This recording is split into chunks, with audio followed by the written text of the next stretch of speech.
Hello friends, स्वागत है हमारे यूट्यूब चैनल पर आप सभी को। आज हम लेकर आए हैं भारत का इतिहास। बहुत ही मज़ेदार वीडियो है सभी प्रतियोगी परीक्षाओं के लिए। चलिए तो हम वीडियो को स्टार्ट करते हैं। मेरा पहला क्वेश्चन है, आर्य शब्द का क्या अर्थ है? तो आपका आंसर हो जाएगा श्रेष्ठ या कुलीन। श्रेष्ठ या कुलीन। दूसरा है, आर्यों की भाषा क्या थी? आर्यों की भाषा क्या थी? तो इसका उत्तर हो जाएगा संस्कृत। तीसरा क्वेश्चन है, आर्यों का मुख्य व्यवसाय क्या था? तो इसका आपका आंसर हो जाएगा पशुपालन एवं कृषि। चौथा है, आर्यों ने सबसे पहले किस धातु की खोज की थी? तो इसका आपका उत्तर हो जाएगा लोहा। उत्तर वैदिक काल के वेद विरोधी एवं ब्राह्मण विरोधी धार्मिक अध्यापकों को क्या कहा जाता था? तो इसको कहा जाता था श्रमण। आगे चलते हैं।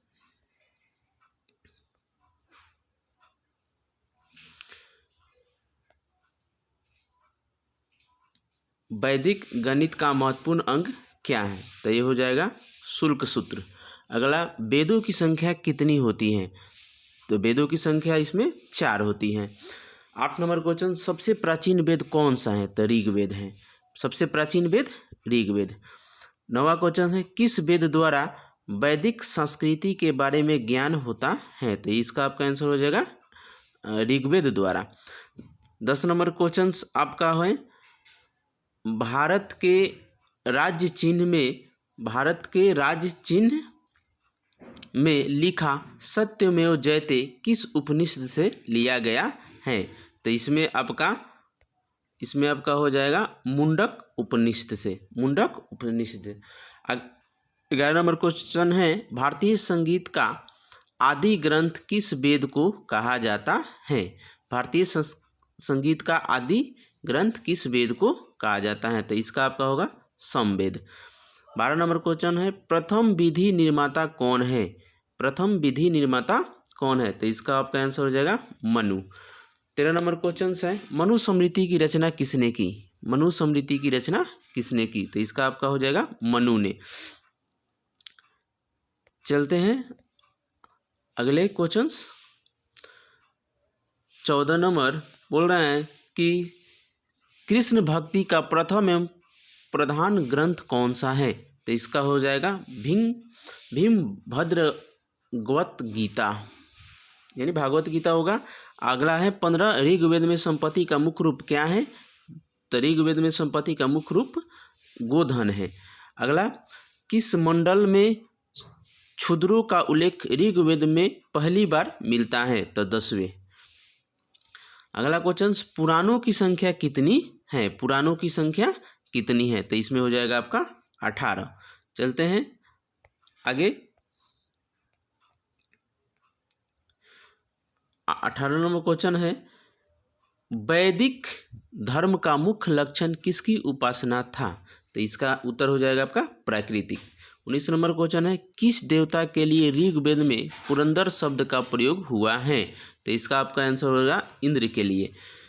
16 सूत्र किस विषय से संबंधित हैं? 20 नंबर क्वेश्चन, 16 सूत्र किस विषय से संबंधित है? ये तो होगा ज्यामिति से।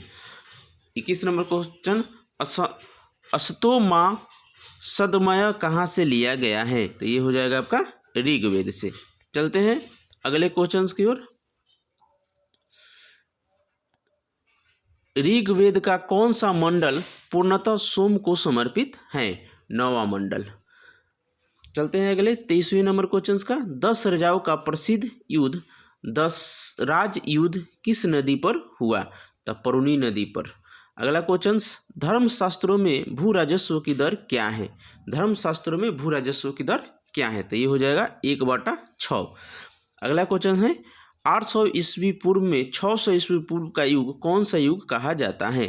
तब ब्राह्मण युग कहा जाता है। इसमें ब्राह्मण युग कहा जाता है। चलते हैं अगले क्वेश्चंस की ओर। प्रसिद्ध गायत्री मंत्र किस पुस्तक में है? प्रसिद्ध गायत्री मंत्र किस पुस्तक में है? तो ये है ऋग्वेद में। न्याय दर्शन को किसने प्रचारित किया था? तो इसका आंसर हो जाएगा आपका गौतम ने। 28 नंबर क्वेश्चन है, प्राचीन भारत में निंक के नाम से किसे जाना जाता है? तो स्वर्ण आभूषणों को, स्वर्ण आभूषणों को। 29 नंबर क्वेश्चन है, योग दर्शन का प्रतिपादन किसने किया? योग दर्शन का प्रतिपादन किसने किया? तो ये हो जाएगा आपका पतंजलि। चलते हैं अगले क्वेश्चंस की ओर।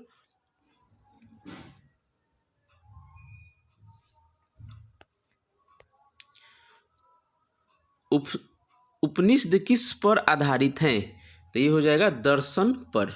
अगला क्वेश्चन है, आरंभिक वैदिक सभ्यता में सबसे बड़ी नदी कौन सी थी? आरंभिक वैदिक सभ्यता में सबसे बड़ी नदी कौन थी? तो ये हो जाएगा आपका सिंधु नदी। 32 नंबर क्वेश्चन है, कौन सा वेद गद्य और पद दोनों में रचित है? तो ये आपका आंसर हो जाएगा यजुर्वेद। अगला क्वेश्चन है, विश्व का सबसे बड़ा महाकाव्य कौन सा है?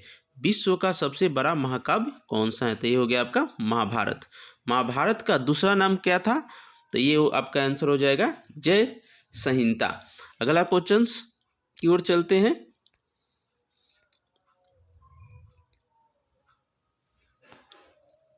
महाभारत के रचयिता कौन? तो ये आपका हो गया वेद व्यास। अगला क्वेश्चन 36 नंबर, रामायण किसके द्वारा रचित है? तो ये हो गया वाल्मीकि के द्वारा। अगला, उपनिषद काल के राजा अशोपति किस स्थान के शासक थे? तो ये आपका हो गया केकय। अगला, अध्यात्मक ज्ञान के संबंध में नचिकेता और यम का स्वाद किस उपनिषद से प्राप्त होता है? तो ये हो गया आपका कठोर उपनिषद। चलते हैं अगले क्वेश्चंस की ओर। 2 क्वेश्चंस और बचा हुआ है।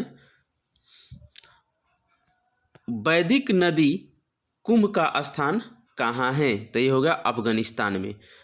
40 नंबर क्वेश्चन है, कपिल मुनि द्वारा प्रतिपादित की गई दार्शनिक प्रणाली कौन सी है? तो इसका आपका उत्तर हो जाएगा सांख्य दर्शन। चलिए दोस्तों, ये हमारा भारत का इतिहास था। 40 क्वेश्चंस बहुत ही इम्पोर्टेंट हैं सभी प्रतियोगी परीक्षाओं के लिए। इस वीडियो को इतना शेयर करें ताकि उन विद्यार्थियों तक भी पहुंच सके जो भी कोई भी प्रतियोगी परीक्षाओं की तैयारी करते हैं। बस आज के वीडियो इतना ही। मेरे चैनल को सब्सक्राइब और लाइक करें और शेयर करें। थैंक्स, धन्यवाद ऑल दोस्त।